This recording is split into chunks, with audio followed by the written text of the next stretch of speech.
Stormwater South Australia's 2018 Stormwater Excellence Awards with major sponsor Camco.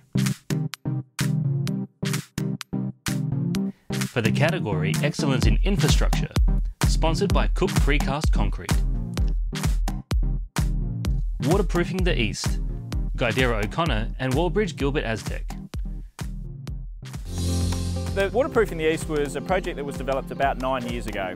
The main reason that council decided to embark upon such a large regional project related to water security. At the time, South Australia was going through extreme droughts and SA Water put water restrictions upon many of its users. So we actually extract water after a storm event from 3rd and 4th creeks and pump it up into the wetlands that you can see behind me.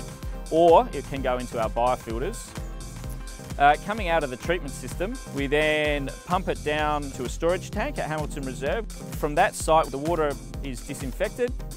We then inject it into the ground, some 110 metres below the ground, at a reasonably high pressure, which could vary between 40 metres below the ground and 40 metres above the ground is the pressure that we have. However, it is important to recognise that the pressure actually builds up above ground level and we have artesian conditions. We then extract it out of the ground and then distribute it throughout the region. It's a fairly large regional area that we're delivering this to. We've got over 40 kilometres of pipe network.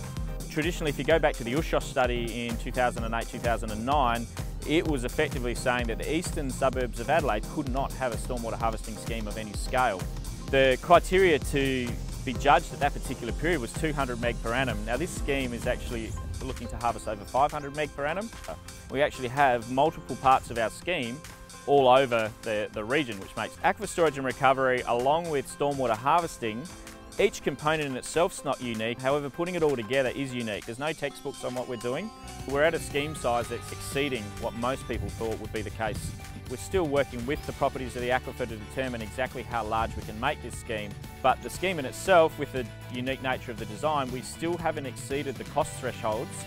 And in the end, the project went in with minimal complaints through the eastern suburbs of Adelaide, which is an aspect we are extremely happy with.